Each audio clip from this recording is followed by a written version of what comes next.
Mister Kapoor एक 4 steps rule को follow करते हैं, जिसकी बदौलत आज वो वेल्दी पर्सन बने हैं। तो अगर आप भी वेल्दी बनना चाहते हो तो इन 4 स्टेप्स को ध्यान से सुनना। स्टेप नंबर 1 है पे योरसेल्फ फर्स्ट। मिस्टर कपूर ने अपने करियर की शुरुआत 20 की एज से करी थी और उस समय उसकी सैलरी 15,000 पर मंथ थी, जो कि काफी बेसिक है। Besides low income, mister Kapoor ने हमेशा ये रूल फॉलो किया है कि वो सबसे पहले खुद को पे करते हैं। जैसे ही उनकी सैलरी अकाउंट में क्रेडिट होती है, वैसे ही वो सबसे पहले एक सेट अमाउंट को साइड में कर लेते हैं और जो बचता है उससे वो खर्चा करते हैं। इससे उनको लगता है कि उनकी सैलरी ही उतनी है। जैसे कि मिस्टर कपूर 5,000 रुपीज को सैलरी मिलते ही साइड में कर लेते और ऐसा मान लेते कि उनकी सैलरी 10,000 है, जबकि अमूमन लोग इसका उल्टा करते हैं। लोग पहले खर्चा करते हैं, देन जो बचता है उसे सेव करने की कोशिश करते हैं एंड इसी वजह से उनके पास कोई सेविंग्स नहीं होती। देन मिस्टर कपूर अपनी सेविंग्स को ऑटोमेट कर देते हैं, जिससे ऑटोमेटिकली उनकी सेविंग्स इन्वेस्ट हो जाती है।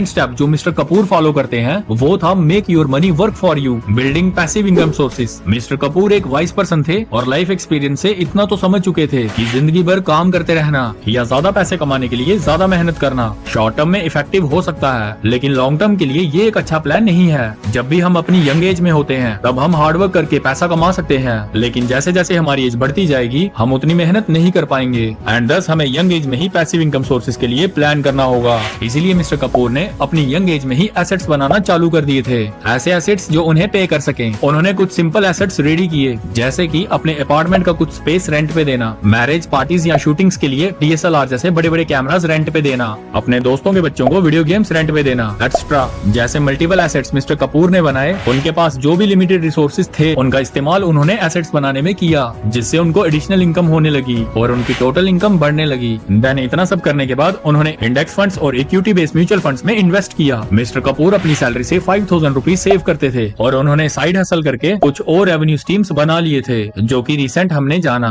तो अपने इन रेवेन्यू स्ट्रीम्स की मदद से तो वो मंथली 10,000 रुपीज सेव कर लेते थे। तो ये सब मिस्टर कपूर सक्सेसफुली कर रहे थे, लेकिन अब पैसों से और पैसे कमाने की बारी थी, जिसके लिए मिस्टर कपूर के पास और भी कई सारे रास्ते थे कि वो अपनी सेविंग्स को इन्वेस्ट कर दें। अब इन्वेस्टमेंट के लिए उनके पास और भी रास्ते थे, जैसे कि डायरेक्ट स्टॉक्स वो खरीद सकते थे, क्रिप्टो में इन्वेस्ट कर सकते थे या फिर म्यूचुअल फंड्स बाय कर सकते थे। और भी अनगिनत ऑप्शंस उनके पास थे, लेकिन क्योंकि मिस्टर कपूर जॉब भी करते थे और साथ में थोड़ा वो साइड हसल भी उनका चल रहा था, इसीलिए उन्होंने बेहतर समझा म्यूचुअल फंड्स में इन्वेस्ट करना। म्यूचुअल फंड्स में भी पैसिवली मैनेज फंड्स जैसे कि इंडेक्स फंड में इन्वेस्ट करना उन्होंने चूज किया। टोटल 10,000 पर मंथ की इन्वेस्टमेंट से मिस्टर कपूर ने शुरुआत की और जैसे जैसे उनकी इनकम बढ़ती गई वो उसे अपने खर्चे बढ़ाने के बजाय उन पैसों को भी सेव करते रहे। उन्होंने ऐसा लगातार 20 सालों तक किया, जिसके कारण अब 50 साल का होने पे उनकी नेटवर्थ लगभग 6 करोड़ 13 लाख रुपए हो चुकी है। आप यहाँ देख सकते हो उन्होंने 10,000 अमाउंट 20 ईयर्स तक पे किया, जो कि लगभग 24 लाख बना। देन नेक्स्ट 10 ईयर्स उन्होंने उन पैसों को कंपाउंड होना छोड़ दिया। कंपाउंडिंग की पावर और SIP के मैजिक से आज उनकी नेटवर्क 6 करोड़ 13 लाख में बदल चुकी है। अब उन्होंने आगे इन्वेस्टमेंट ना करने का डिसीजन लिया है, लेकिन अब इतने अमाउंट से बिना कुछ किए उनको हर साल करोड़ों में प्रॉफिट होता रहेगा, उनकी कैपिटल ग्रो होती ही रहेगी।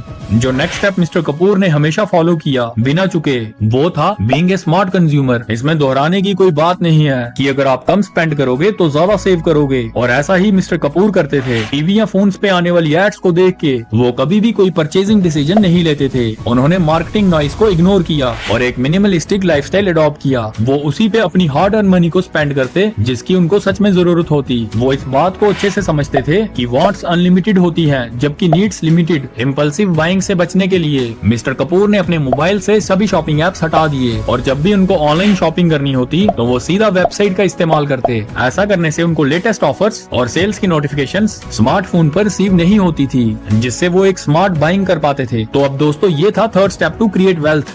अब लास्ट और फोर्थ स्टेप जो मिस्टर कपूर ने फॉलो किया था, जो कि है सराउंडिंग योरसेल्फ विद विनर्स। एक अमेरिकन ऑथर हैं जिम रॉन, जिनकी बात बहुत फेमस है। वो कहते हैं दैट हम उन 5 लोगों का एवरेज होते हैं जिनके साथ हम सबसे ज्यादा टाइम स्पेंड करते हैं। जो लोग हमारे सबसे करीब होते हैं वो हमारी चॉइसेस को इफेक्ट करते हैं, हमारी थिंकिंग, इवन हमारी सेल्फ एस्टीम को भी इफेक्ट करते हैं। ये बात मिस्टर कपूर भी जानते थे, इसीलिए उन्होंने सक्सेसफुल लोगों के साथ रहना चूज किया। अब उनके दोस्त या रिश्तेदार तो ऐसे थे नहीं जिनके साथ वो रह के एक ग्रेट पर्सनैलिटी बन पाते। इसीलिए उन्होंने चूज किया रतन टाटा और वॉरेन बफे जैसे महान लोगों के साथ रहना। अब आप सोचोगे कि रतन टाटा या वॉरेन बफे मिस्टर कपूर को क्यों खुद के साथ हैंग आउट करने देंगे? तो दोस्तों इसका सिंपल सा आंसर है कि नहीं करने देंगे। लेकिन एक प्यारी बात इन हाई अचीवर्स की ये है कि इन सब ने लाइफ लर्निंग, बिजनेस लेसन को पब्लिकली शेयर कर रखा है, जिसे कि कोई भी पढ़ के या सुन के इनसे सीख सकता है। And that's what mister Kapoor did. Mister Kapoor इनके बारे में न्यूज़पेपर पढ़ के, उनकी लिखी बुक्स रीड करके, उनके पॉडकास्ट सुन के उनकी तरह बने एंड आज एक वेल्दी लाइफ जी रहे हैं। सो दोस्तों ये थे वो 4 स्टेप्स जिन्हें फॉलो करके कोई भी मिस्टर कपूर की तरह या चाहे तो उनसे भी